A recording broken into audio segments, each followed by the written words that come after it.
Hello everybody, welcome back aboard the USS Pickerel here in Surabaya, Java, in the Dutch East Indies, on January 28th, 1942. We left this same port only about 24 hours ago for the first time, trying to head out to our assigned patrol area, which we never even came close to.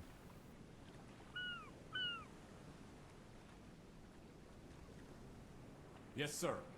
Ahead 1/3. Yes, sir. Instead, yesterday was a very busy afternoon. We witnessed a major surface battle. Then, pursuing ships into the evening, we encountered a couple of heavy cruisers, managing to sink one. A Porpoise-class heavy cruiser for about 13,000 tons, somewhere in that neighborhood. After expending 7 torpedoes, I felt it was better to just take a few hours. We were only about 6 hours out from port, to return to Surabaya, top off with fuel, ammo, and then head back out today. So here we are, getting underway again now for a second time. Probably didn't even let most of the crew go ashore for any sort of R&R. We just kept everybody on board the ship, you know, just going to the dockside, probably at most, to transfer things onto the boat. And now we're heading back out to sea.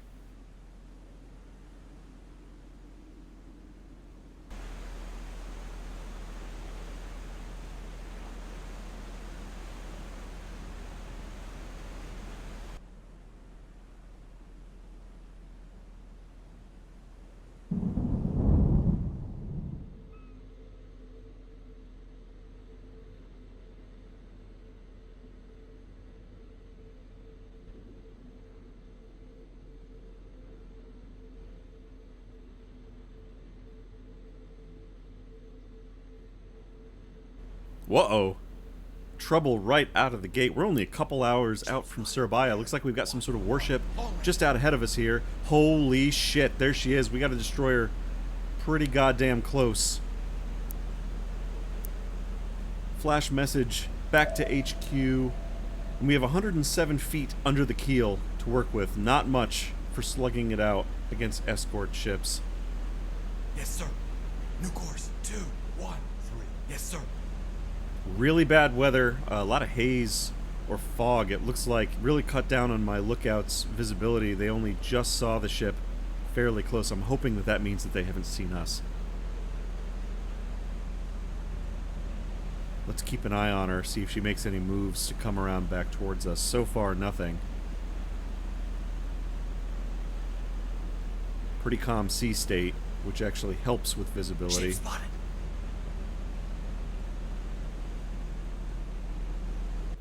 Only one ship so far, although the contact on the map is reporting that it's an entire task force. Yes, sir. Ahead flank. Oh boy. Is she pointing right at us? She is. She's turning right at us. We're up to flank speed now, pushing us through the turn. Let's see if she's actually going to head straight for us. She's just at our 3 o'clock now. There's 090 degrees.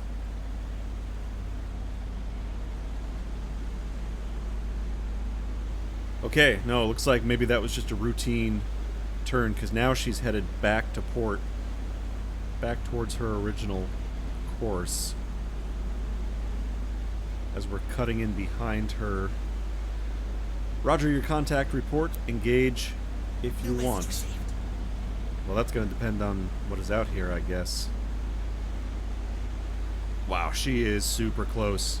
Just a couple of miles away. Pretty dangerous weather. You could maybe stumble right across an enemy ship and not even know it. Alright, she's coming back around to starboard. That's making me a little uneasy. Let's get down under the waves. Periscope's down. We can't go deep, but we can at least get out of sight. Dive.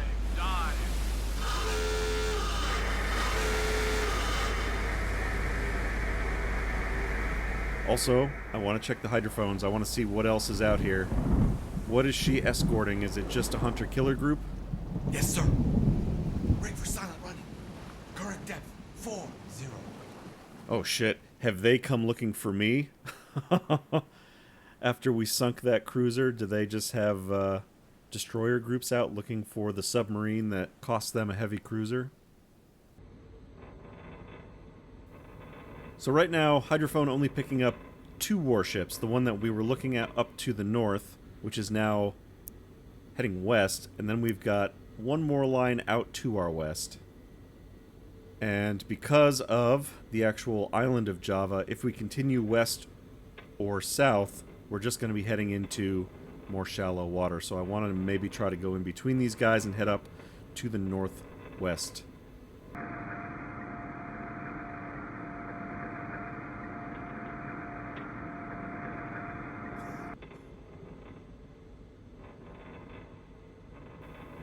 There we go. That's that original contact. Very, very hard to see through the fog. No contact on that other ship, though.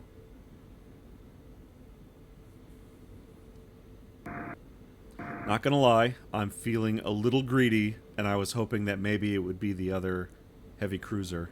Maybe come down here to shell Surabaya, or some of the landings on Java, but so far, I don't think that's what it actually is. I think it's a small destroyer group.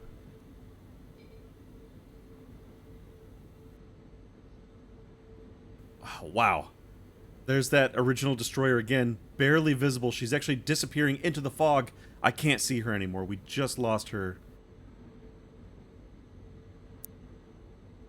So right there. Let's see what our visual range is. 5,500 yards. That is our maximum visual range right now. Less than 3 miles of visibility here in this soup. We do have a third contact. It's showing up as a merchant, but it's actually a warship. I just classified it as an unknown, but it's it's a third contact. We do have 3 warships in the area. Yes, sir. And they're kind of out to the northwest, which is exactly where I want to try to go, so... Oh, boy. Staying submerged, we're going to try to weave our way through this screen and pass them out into open water.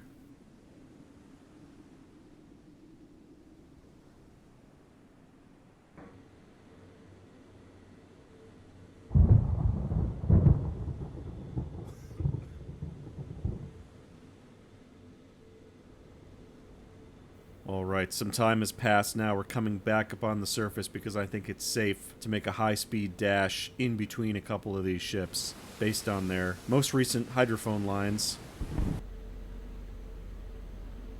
You can see they seem to be moving off further to the west towards those shallows that's out to our left there. So heading up to the northwest, we're going to try to circle around up behind them that way.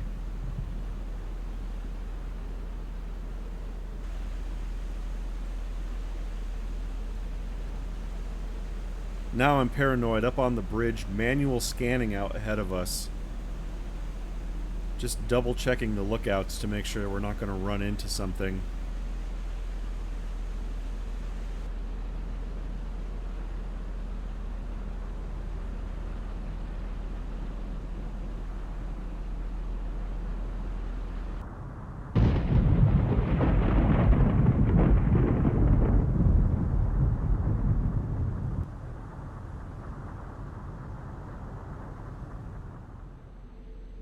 Okay, so far so good. We seem to have evaded them. We're back on course, heading back up to the northwest, and hopefully we'll avoid any entanglements with those guys. Today I want to talk about a little piece of machinery that's included in this mod, which might seem like a joke, but is actually a monumental symbol representing the modern technological navy, and that is the ice cream machine. Submariners traditionally eat far better than their surface counterparts. This was true of all nations, but a part of the American submarine ethos in particular was the iconic ice cream machine. These can often still be found restored and featured prominently in museum ships today. So why are they so important? Was it simply a sign of stereotypical American decadence? Or did they represent something deeper? A fundamental change in naval policies and the ushering in of a new era of naval technology around the world. We begin this story back in the time of sailing ships, when sailors were mostly recruited from coastal towns and fishing villages. They came from seagoing families and communities, apprenticing as boys aboard ships with the intent of making the sea their career. By the 19th century, in Britain in particular, sailors considered themselves a special class of citizen, with British naval historian John Knox Lawton writing that sailors differ from their countrymen mainly in being finer specimens of the race. However, as another more modern historian puts it, sailors of the 19th century and earlier were well trained but not well educated. As the 20th century was dawning and steel and steam navies were beginning to replace the wind and sheet navies, many countries were realizing that they now needed a completely different type of sailor. The crews of sailing ships had worked as a single unit in the rigging or on the gun deck, under the direct supervision of officers. By the 1890s, though, the size and complexity of new steel ships meant that crews instead worked in smaller, specialized parties, often away from their officers and under the direct supervision of other enlisted men. This gave the enlisted men far more responsibility than ever before, and required them to be trained technical experts. In the U.S., the rating system of the Navy was modernized to reflect this, and enlisted sailors were assigned a specialized badge and letter abbreviation along with their rank to identify their specialized area. Examples of ratings would be things like machinist mate, electrician's mate, electronics technician, bosun's mate, quartermaster, gunner's mate, master-at-arms, and many, many more. By 1909, the Navy had expanded to 12 ratings and 9 technical schools. The image of the modern sailor was transforming from the jolly tar to mechanic. The United States, in particular, had a very specific demographic in mind to target for their recruiting. In 1890, recruits were still coming from the coastal communities of both America and foreign lands, and only about 50% of all U.S. Navy sailors were actually U.S. citizens. Following the Spanish-American War of 1898, the U.S. began a massive modern shipbuilding program, and a huge number of loyal, able, and trainable sailors were suddenly needed. Anti-immigration sentiment and nationalism dominated American thinking at this time, exemplified by policies such as Manifest Destiny, the Chinese Exclusion Act, and the California Alien Land Law. Following this same trend, the Navy decided that the most eligible recruits would be white, American-born farm boys, those who had, quote, never seen and do not know any other flag than the American, who have good American backgrounds, who have no Old World allegiances or affiliations. This according to Commander Francis Higginson, Commandant of the Newport Naval Training Station. The Navy Department actively avoided advertising in foreign language newspapers, as they were most likely to be read by immigrant men in large industrial cities. Consequently, black sailors, who had made up almost 10% of the enlisted ranks through the late 19th century, were also drummed out of the service, or moved to the segregated cook and steward positions, where they would remain for another 40 years. The turn-of-the-century Navy wanted to change the image of its sailors from rakish adventurer to a kind of high-tech Boy Scout. Recruiting posters that promised tropical climates and exotic women were torn down and replaced with new ones emphasizing opportunities for education and training. According to Secretary of the Navy Josephus Daniels, the Navy was no longer a place for shiftless, purposeless men. Liquor, gambling, and profanity were all now against regulations. However, this goal of creating a workforce of all-white, morally upstanding aw-shucks sailors actually created additional manpower problems. U.S. Navy enlistments were only 4 years long, quite short compared to the 10-year enlistments of the Royal Navy. Every year, the Navy suffered a 25% loss in experienced manpower as well-trained sailors left for higher pay in civilian fields. In the early 1920s, one officer described the re-enlistment rate as negligible, and that the shortage of men and the inefficiency of enlisted personnel keeps the greater number of battleships tied up at the yards. Many men, not enthused by the Navy's new clean living image, couldn't be bothered to run out even their 4-year enlistment, and the service also saw an annual desertion rate of 15%. This meant that the Navy was losing 40%, or almost half, of its entire workforce every year. Something had to be done. In 1909, the Navy took a drastic new philosophical direction in order to retain its people. Shore leave was made more frequent and accessible. Re-enlistment bonuses were introduced for the first time. And, perhaps most importantly, a hard push was made to improve the quality and variety of sailors' food. One experienced sailor noted, "Kickers will kick on food quicker than anything else. If a man gets good grub, he can stand a lot of inconveniences, but as soon as he thinks he is not getting as good food as his ration ought to give him, he gets dissatisfied, loses interest in his job, and the first thing he knows, he is in trouble." Working to implement this policy of winning hearts and minds through stomachs, the Navy centralized food preparation into the hands of trained cooks, creating, for the first time, commissary and mess specialist departments with division officers responsible for their good performance. Part of this morale-boosting campaign was the introduction of ice cream machines.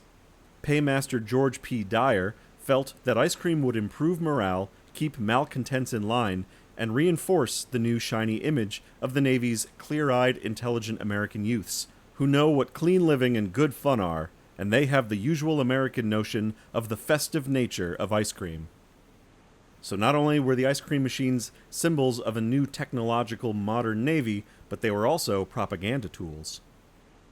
I don't think we can have a discussion about the ice cream machines without talking about the nautical terms applied to them by sailors.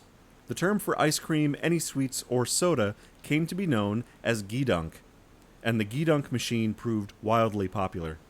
There's no clear agreement on where the word geedunk came from, but there are several theories. The explanation that I heard in my own early Navy days was that it's from the sound a vending machine makes when it dispenses candy or soda. It makes a geedunk sound. Coin-operated vending machines have been in production around the world since the 1880s, so there could be some credibility to this. But personally, I subscribe to the explanation that the word came from a popular comic strip called Harold Teen. Harold Teen was a daily and Sunday newspaper strip from 1919 aimed at teenagers, a precursor to the similar Archie comics that would follow in the 40s. Harold and his friends would often be seen in a local shop called the Sugar Bowl, where they would order geedunk sundaes. The word itself was never explained, but was most likely simply a funny-sounding nonsense word. However, as the strip ran through the 20s and 30s and beyond, it seems very natural to me that as the Navy introduced ice cream on board ships, the young sailors at the time would have used a well-known pop culture reference to describe it. Geedunk makes its first appearance in writing with the Marines in a 1931 issue of Leatherneck magazine, though, like most slang, I think we can assume that it was probably in circulation in both nautical services for years before it was officially written down. The 1930s saw another addition that greatly improved the life of the American fighting sailor: air conditioning.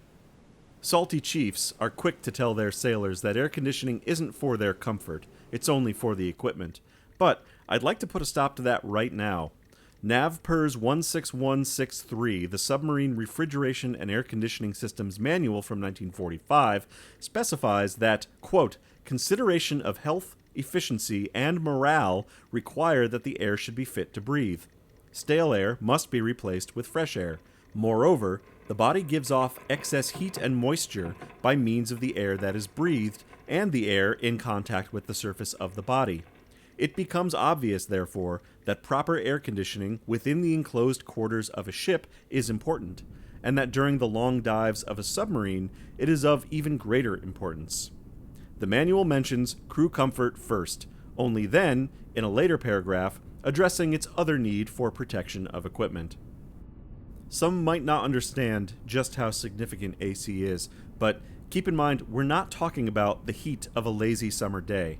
On board the Enterprise in the Middle East, the engine room was around 120 degrees Fahrenheit with heavy humidity all day and all night. Some parts of the space were as high as 145.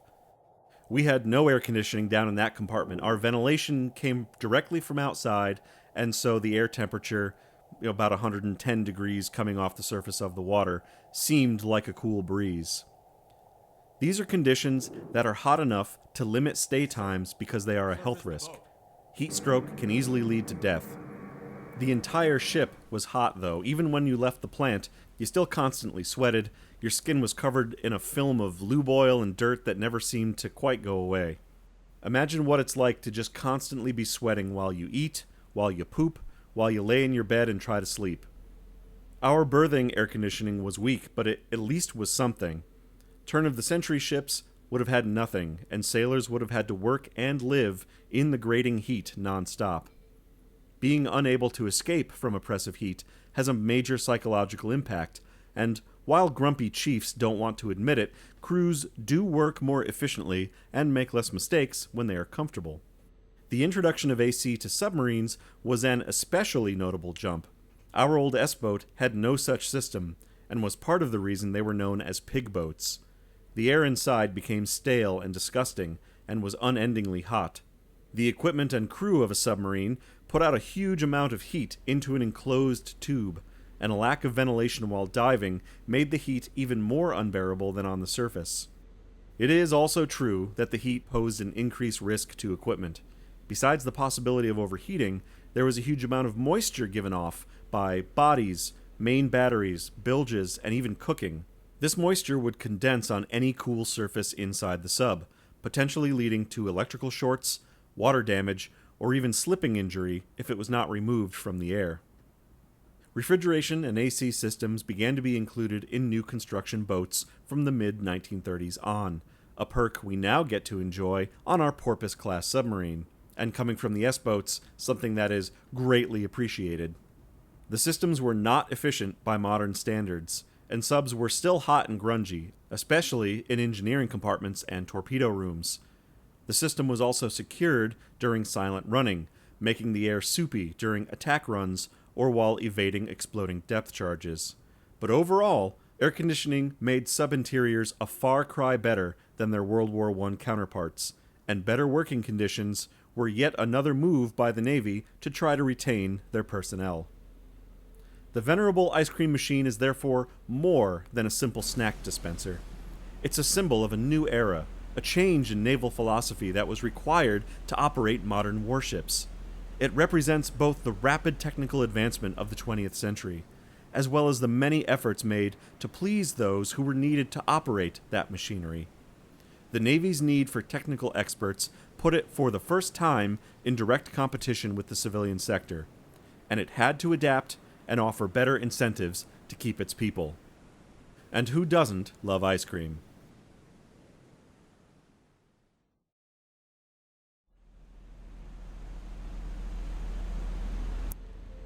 Checking back in now, March 4th, 1942. We've been patrolling for about 5 days now. Not a single contact to be had other than a single friendly Dutch ship going through this passage alone for some reason. Don't know what the hell he thinks he's doing. But we have now successfully completed our objective to patrol up here in the Karamata Strait area. So we've been redirected to reach the Baween Island area, which is actually right back just north of Java and actually just east of where we had the big surface battle. So after all that crazy excitement right early on, now we've just had about a work week's worth of boredom just patrolling up here. Nothing has come through, at least not that we've seen. I've been staying out of the shallows and sticking to these deeper parts again just in case we have to dive. So I guess it's possible that we might have missed something doing that, but we've had nothing at all. So redirecting the course back down into the Java Sea, we'll proceed down there and we'll maybe find better hunting down in that hotbed of an area.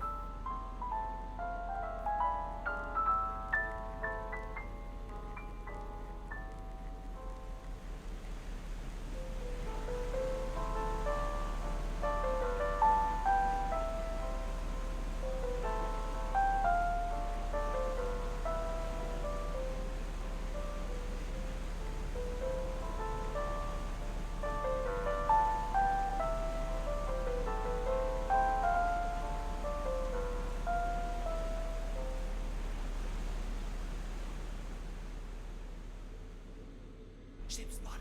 There we go. There's a contact. All right. Figures, as soon as we come back down into the Java Sea, we get a warship contact. This apparently is where the party is. So they're out just to our left, so 5. New course. 5. Yes, sir. breaking off that way, we'll start pointing. Let's see what it is. I can just see it on the horizon. You gotta be fucking kidding me. That's the other heavy cruiser. It's another Takao. Looks like she's just over the horizon, maybe about 6 miles out, heading to the left. So that would be approximately northeast. I cannot believe this. Yes, Flank sir. speed. Ahead flank! Let's get back into position. Are we actually going to get a second shot at the ship that we missed?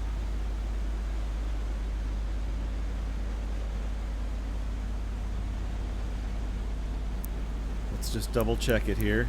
Pull out the old recognition manual.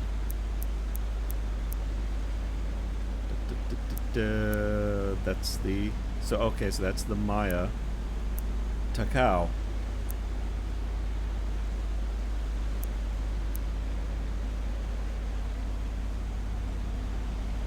Flash message back to HQ. Let them know we've found yet another task force.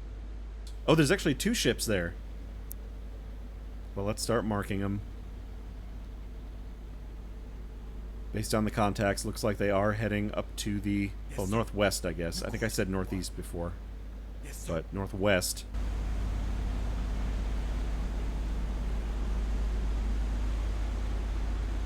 What in the world? This is a different fleet. That's a second heavy cruiser. Good find. We'll direct further assets to intercept. Yeah, this is crazy. This is not even the same heavy cruiser that we saw before. This is a second fleet of 2 of them in a convoy, and it appears that they're unescorted. What the hell are these guys thinking? I mean, they must be transiting out of the area after supporting landings around the Dutch East Indies or something, but they are all alone.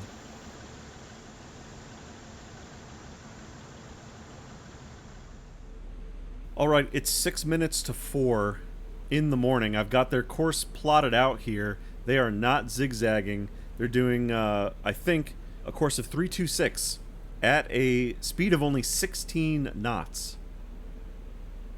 So not only are they not escorted, they're not zigzagging, and they're not really speeding. We could outrun them. I'm currently at 19 knots paralleling their course. TDC is showing them out over 10,000 yards at the moment. But I've got their estimated course dialed in along with the speed.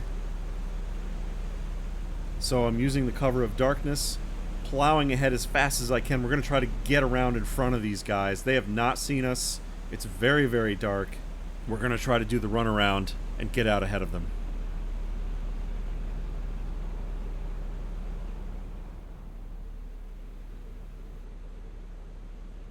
Alright, it's just about 6 o'clock now, so 2 hours have passed. High speed run. These guys are now well behind us. Yes, sir. New course. 3. Yes, sir.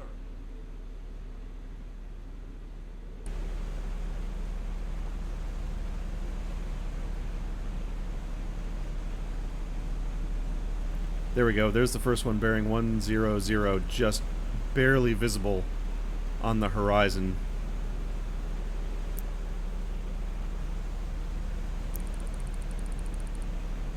We'll take a reading on the rear ship.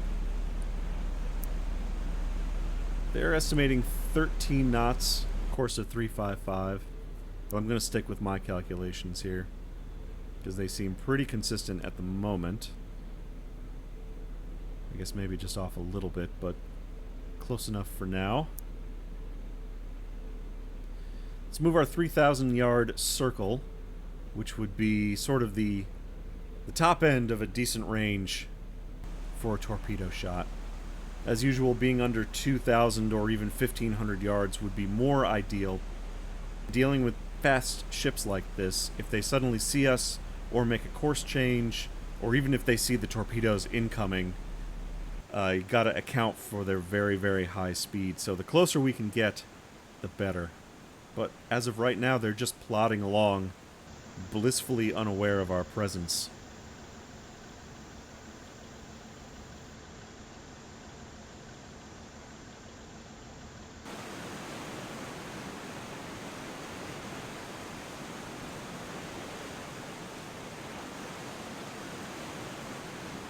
Taking another speed reading on these guys to double check my figures.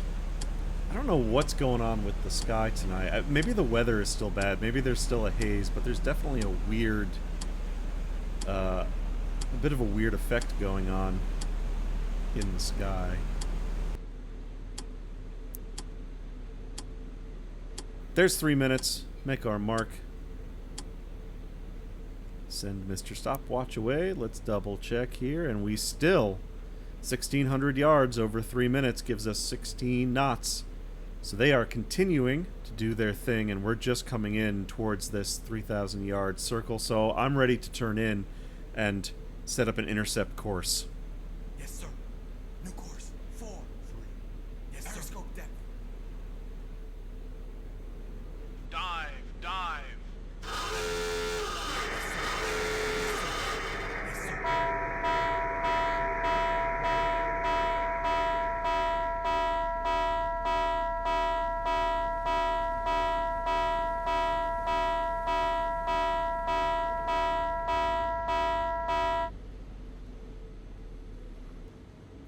Let's get our attack party back in position. We'll put the 2 lookouts on the dive planes, officer on the TDC, and an officer on the plot.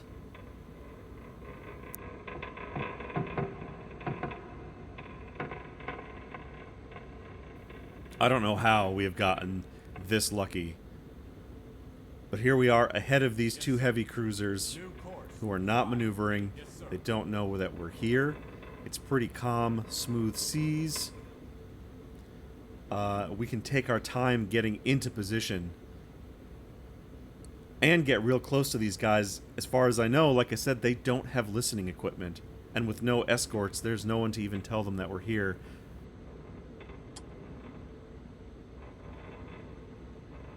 Currently at flank speed still as I'm setting up my torpedoes. Got them set up to run underneath the keels again. Actually, 2 to run under the keels and 1 to run close to the actual draft depth. And you'll notice that I'm setting forward and aft torpedoes. This is such a perfect setup. I want to close underwater at high speed to 1,500 yards, parallel their course, and then as they come by, I want to fire 2 salvos from the aft and forward tubes, 3 at each ship. And we're going to try to take them both out.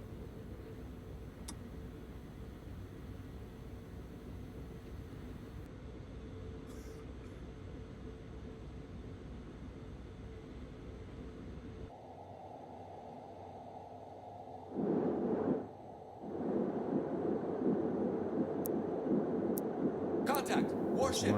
Closing. Bearing. 6-4. Long range. Right about 070 is the second one, and we'll just call it a merchant. We know what it is. Closing. Bearing. 6-7. Long range. So right about there. You can see how close we are to the track.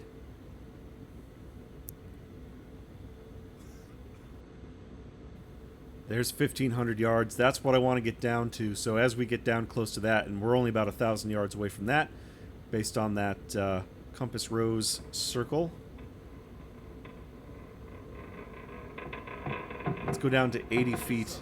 The only way that these ships might see us is if the conning tower were to break the surface, or if I totem pole the periscope. So very careful periscope handling today.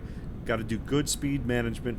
We don't want any rooster tails or wakes coming up from the periscope that will let these guys know that we're here. We just need to stay as quiet as a fart in church, as they say. Right, 6:15. We're just passing the 1,500 yard distance. So back off to our left. Back to parallel their course. We're still at flank speed, doing 8 knots underwater. This Porpoise Class is not new, but she's a good, fast ship. We never would have been able to pull this off in the S-boat. We just would not have had the speed on the surface or underwater to pull this off. But here we are, pulling right up into position. TDC is showing the ship's down to 3,500 yards. So as we come around, we are hard over port. So down to 1/3, we're only doing 3 knots, which is not very fast for the periscope. So scope is coming up. Let's take a peek over the surface and take some more readings. Let's see where these guys are. Ooh, the sky seems a little bit lighter. Wow, there they are. Very, very close.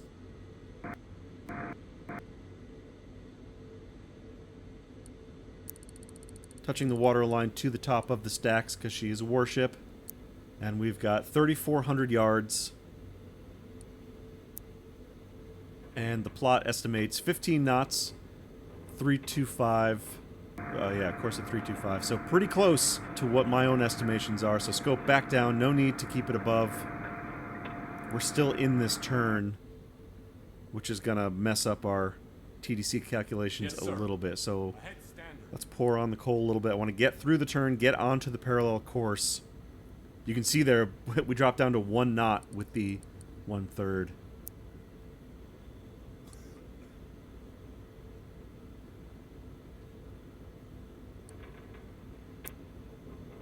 There we go, back onto their estimated course, 324.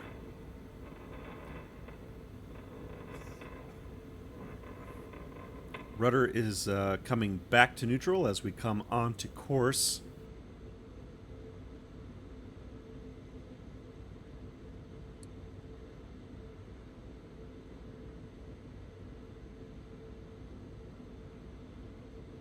Alright, Yes, close sir. enough. Down to 1/3 as we come out of the turn. Enemy ships are less than 3,000 yards away.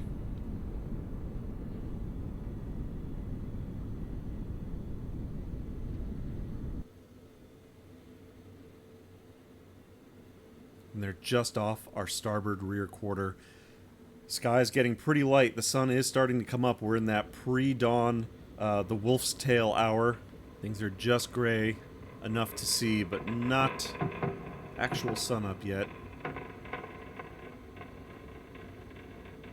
In the conning tower, I think prepping for our final attack. All torpedo doors are coming open.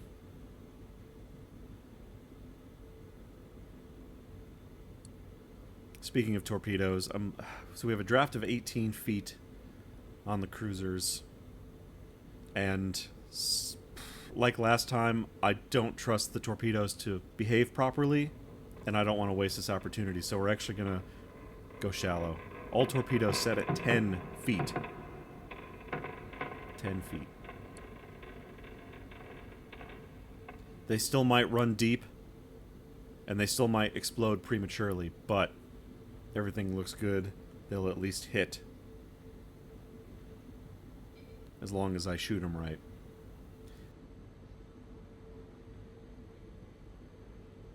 Down to 2 knots. Should be no problem for scope visibility as we pop up back onto the surface, keeping it as low as possible.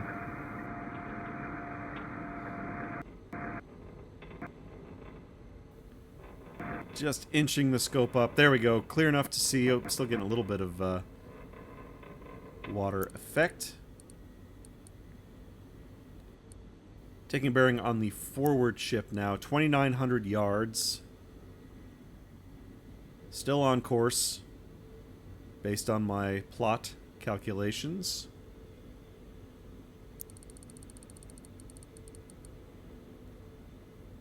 And the aft one is at 3,800 yards. So firing from the aft tubes, 2 shots from the rear, and then tube 4 will go at the aft ship, and then the other 3 torpedoes from the front tubes will go towards the front ship.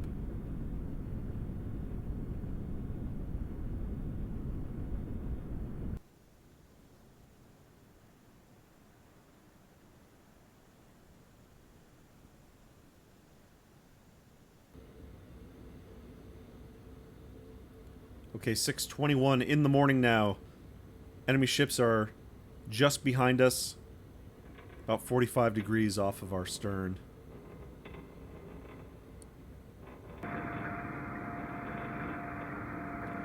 TDC says that they are just under 2,600 yards, inching the scope up. We are so close, I don't want them to see us and peel off.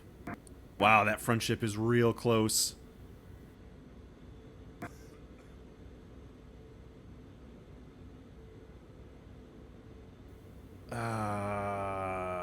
You know what? Okay, slight change of plans here. They're not quite in the position I thought they were going to be.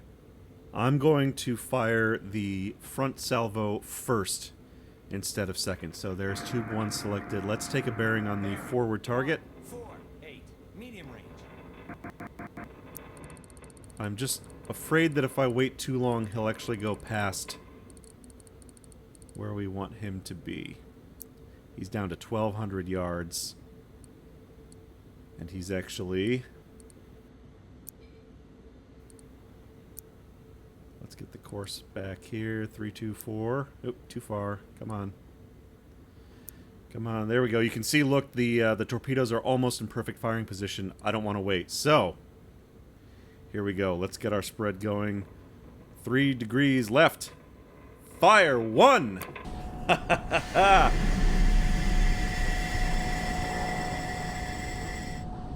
Torpedo in the water. Fire 2. 0 gyro angle, and then we've got, let's do 2 degrees right for number 3.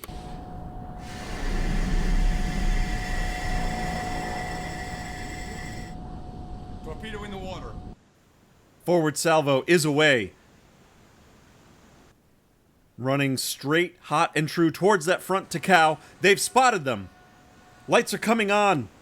Collision alarms going off. Oh, they're starting to peel off to the right, and that's an impact just aft.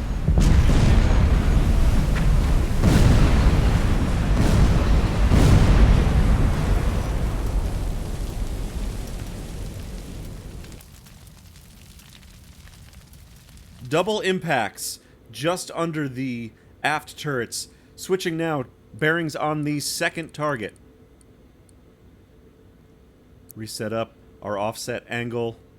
He's showing just at 1,300 yards. Let's reset their course. Looks like maybe he's zigzagging a little bit, so we'll just make the spread a little bit wider, perhaps. But it looks like we're once again in perfect firing position. Fire 5. We'll do 2 degrees left, firing 6. And now we'll select 4. This is going to be an end around from the front tubes, and we'll do 0 gyro angle on that. Torpedo in the water. All torpedoes away, scope down. Torpedo in.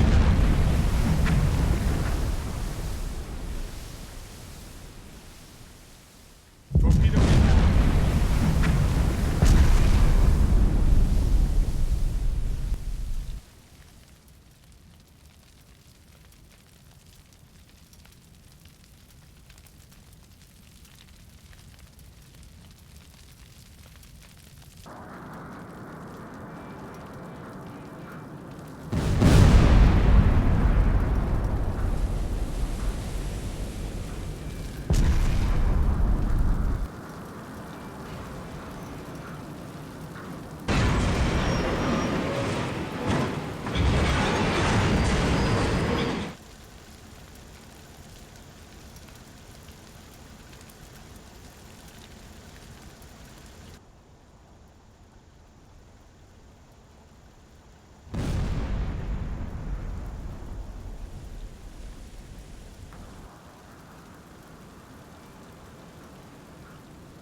Hot diggity damn, we've gotten 4 torpedo hits out of 6 fired, 2 on each of the ships.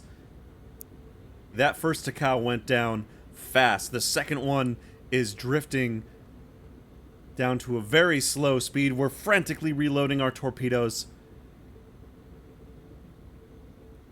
I want to maybe get one reloaded so we can finish off the second POW before she gets away.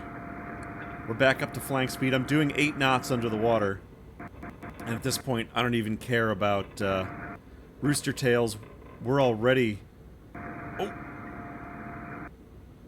Was she looking at us? I was going to say, she already knows that we're here somewhere.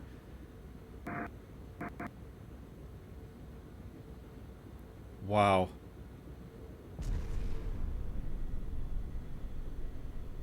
Her bow is almost underwater. Lifeboats passing between us and the fires from the first cruiser.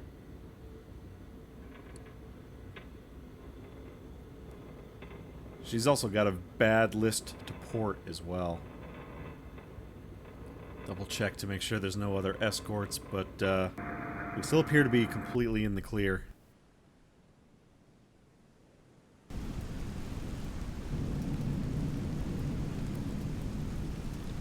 Look how deep these torpedoes hit. I set them at 10 feet.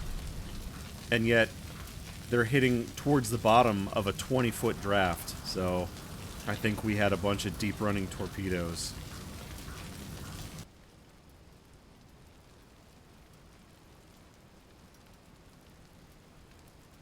Searchlight's still looking frantically, but look, the entire forecastle and forward deck is completely submerged underwater. 2 out of the 3 forward turrets are almost down too.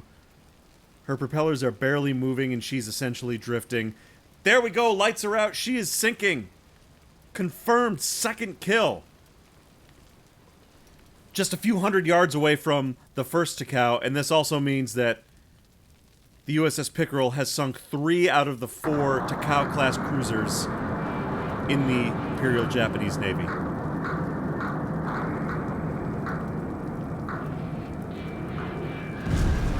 Secondary explosions as she goes down, boilers exploding as water rushes down the funnels into the engine rooms, causing massive pressure explosions. Water is still not very deep here. Yes, sir. Her bows slamming down into the sludge underneath on the seabed. And she capsizes off to port, rolling completely upside down. Screws in the air.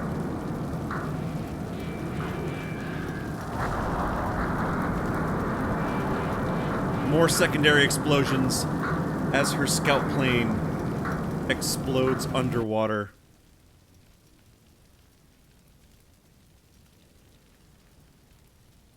And that is the remains of these 2 mighty warships. Somewhere in the neighborhood of 1,600 men stationed on board both of those ships.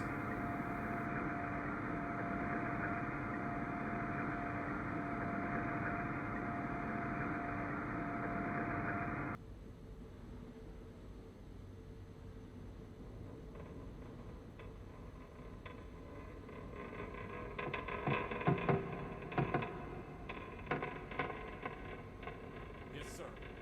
New course. 8-8. Yes, sir. Surface the boat. Yes, sir. Surface, surface, surface.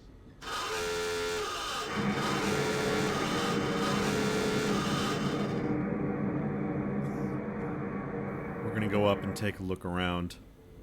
I'm actually going to go ahead and man the AA gun, just in case we need to show anybody that we mean business. Because these are not merchant seamen, these are actual Navy sailors. Yes, sir. And this is a unique opportunity, and I wonder if maybe some of those gents might have some useful information for the boys back home.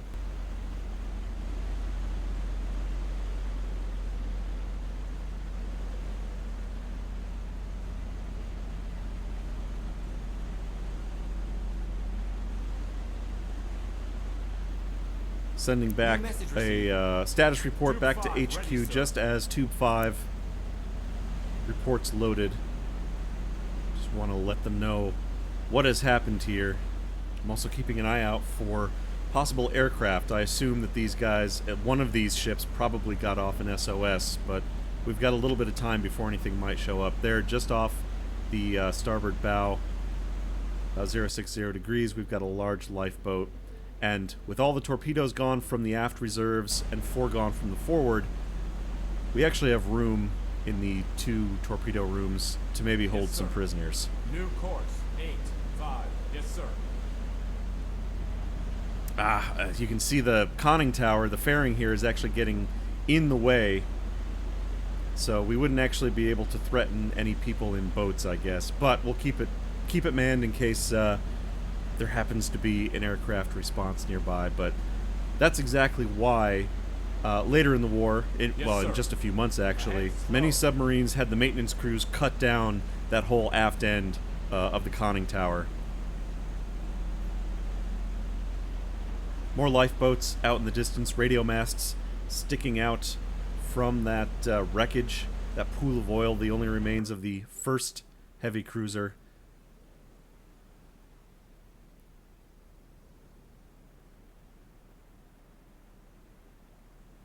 Yes, sir. I've got guys coming out on deck with some small arms, got some 1911s, maybe a couple of Tommy guns, getting out on the weather decks, getting ready to throw a line and capture this small boat.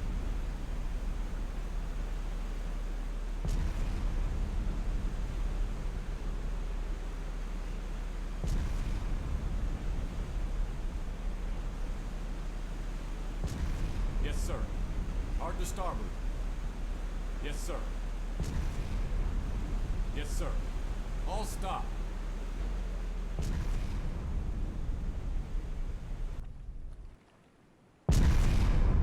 Yes, sir. Rudder. Rudder. Yes, sir. Hard to port. Ahead 1/3. Yes, sir.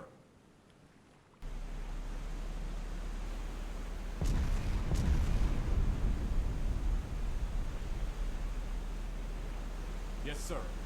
Rudder. Rudder. Yes, sir. Yes, Here sir. we go, coming into All position. stop.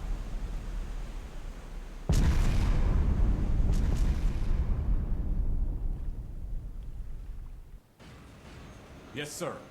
Back slow. Hard to starboard.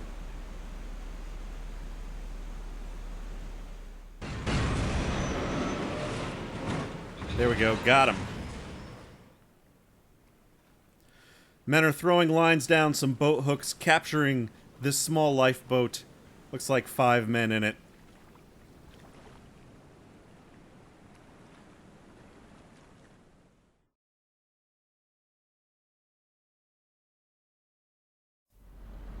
Alright, back underway again. Out of a lifeboat of 5 men, 4 of them accepted our rescue and subsequent imprisonment. 2 have been placed in the forward torpedo room, 2 in the aft.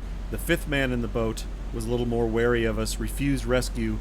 We sent him on his way, loaded with some medical supplies and the nearest course and distance to land. We'll let him go off and try to fish some more survivors out of the water, and then make his own way to either be rescued or make landfall.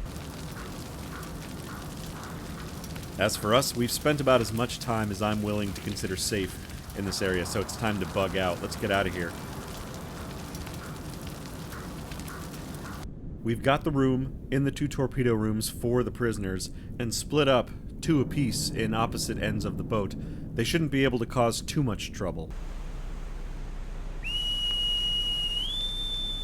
Secure from battle stations. We're not too far away from Surabaya, so my plan at this point is just going to be to head back there yet again. Because it's so close, we can offload the prisoners, they can be taken away for questioning, interrogated for any information on the movement of Japanese fleets, and then we can reload torpedoes and we can go out once again and head back up to our patrol area, which is just north of Surabaya. So we're basically going back to the port anyways. We might as well dip down about 6 hours south and pick up more provisions. Historically speaking, submarines didn't often take prisoners. They usually didn't have the room for it inside. They couldn't fit an entire crew from a merchant vessel or a small warship. They also usually wouldn't have the food to be able to feed those prisoners or that crew until they got back to their home port.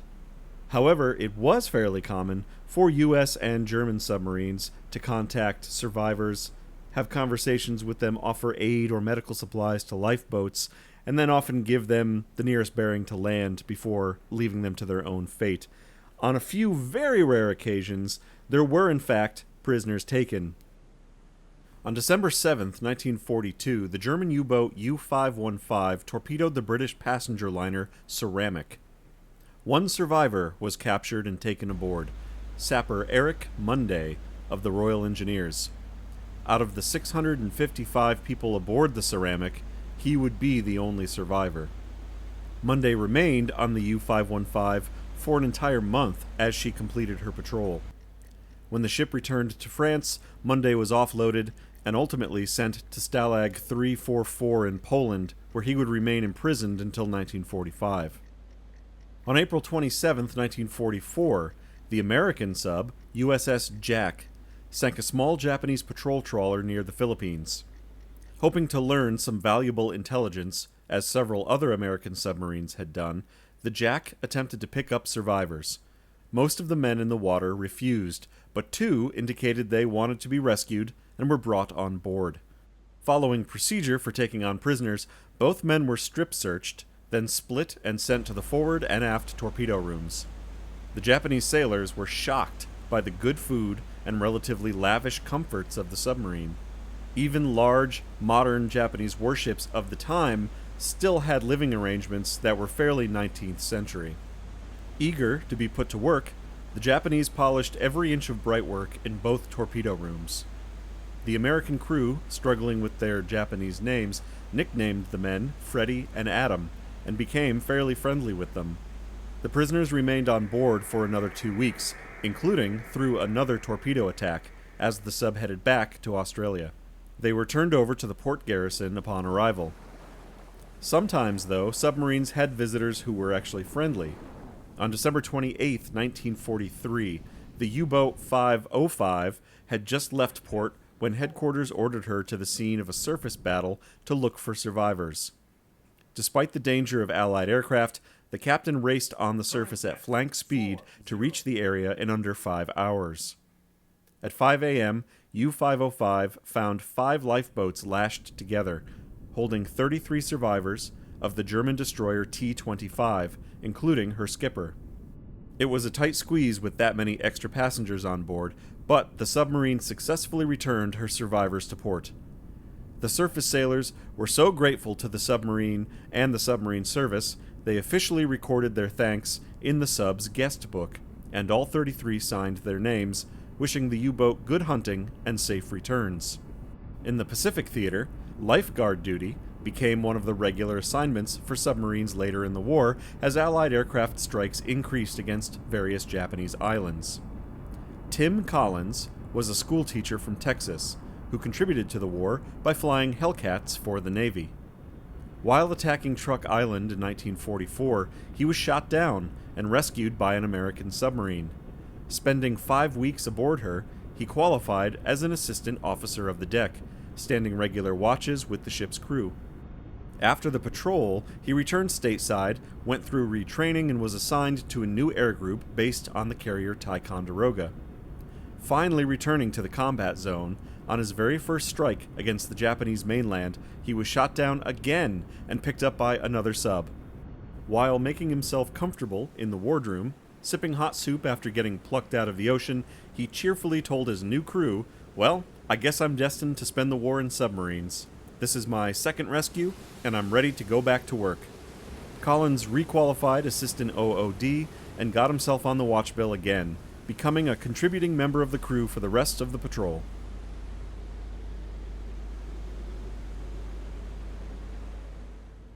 Alright, it's March 5th, 1942, and we have a pretty significant change of plans here. We're actually just a few days from a significant date, although we on the sub wouldn't know this, but we have hit a bit of a snag. Ever since December 17th, the Japanese have been launching invasions into this set of islands that at the time was known as the Dutch East Indies. From Sumatra in the west, out to New Guinea in the east, Borneo up to the north. The Japanese began by capturing the oil fields up here in Sarawak on the north side of the island of Borneo, with more landings out on Sumatra and Singapore. At the same time, forces have been coming down the center and the east side of the Dutch East Indies, coming down into the Java Sea by Celebes, and then up onto the actual island of Java itself. Landings taking place from the west and also coming in from the east. The Japanese island hopping up this chain towards Surabaya, which you can see is now no longer a viable port. We can't return to Surabaya. The ABDA command has abandoned Surabaya, and Japanese forces are moving into the city and the port as we speak. We haven't gotten an official radio message telling this yet, but looking at the map we can see that our home port has shifted now to Fremantle on the southwestern Australian coast. Fremantle was a huge port and would become the home to a significant number of American subs for the rest of the war. This became the primary sub base in the Western Pacific. But it's also going to be quite the haul to get there, and we have prisoners on board, so I need to make a decision. Since I'm not going to throw them overboard, we're going to take that option off the table. I either need to keep them on board for the rest of the patrol and go to the assigned patrol area, or detour all the way back to Australia to dump those guys off, reload torpedoes, and then head back up. And so what I have decided I'm going to do is I'm going to split the difference, and we're going to sort of do both. Our orders tell us that we need to stay within 100 miles of Baween Island for 36 hours. Relieve the watch. So what I've done is plotted a course that's going to bring us through that patrol area just north of the island. We'll cruise to the area. Once we're within 100 miles, I'm going to slow way down. We'll just do a head 1/3, probably stay submerged most of the time, and we'll spend 36 hours transiting through the patrol area. So although it's not exactly aggressive, we will be in the patrol area for the allotted time. We will have our eyes and ears out, and we'll be looking for targets of opportunity, but I'm also not going to stick around once the 36 hours is up. We're balls to the wall transiting out of what is now enemy territory, heading out of the Dutch East Indies past Bali, and then making our way to the northern Australian coast to Darwin. There's not much left of Darwin right now, having been almost completely blasted off the map by Japanese air raids back on February 19th. But there is still a light Allied presence there, and we can at least transfer our prisoners over to the authorities and maybe top up our fuel, and if we're really lucky we can get some torpedoes too, but we'll have to see how that goes. But it's certainly far, far closer than going all the way down to Fremantle and back, so that's what we're gonna do.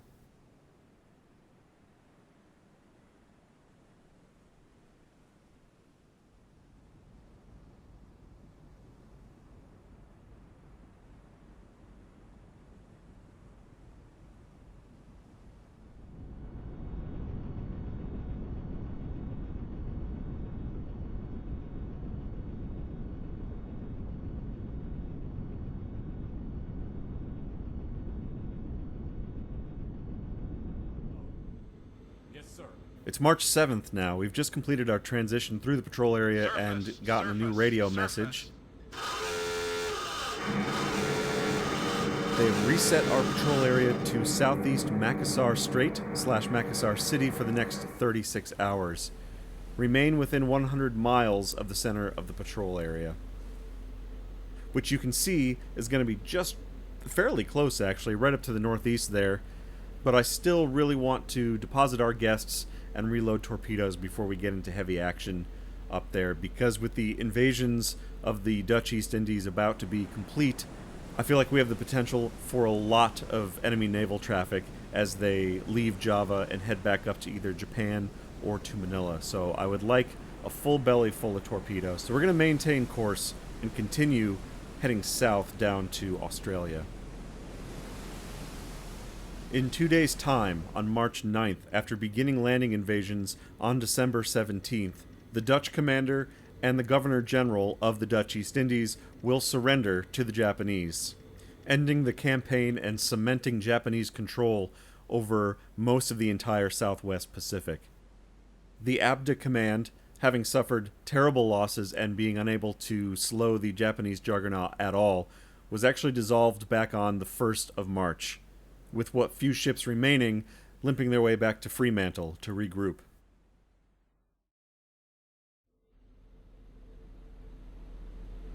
Good morning.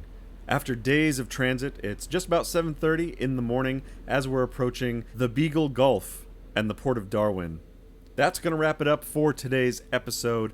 This is a good place to take a break as we come into port and pull up dockside, tying up at the pier, transferring our prisoners ashore, taking on more provisions and hopefully ammunition, and next time we'll depart out of here and head back up into the Java Sea to that last objective and go hunting in the area for traffic heading in and out of the newly conquered Java Sea. So come back and join me then, and we'll see how the USS Pickerel is going to make out as she hopefully finally wraps up this patrol.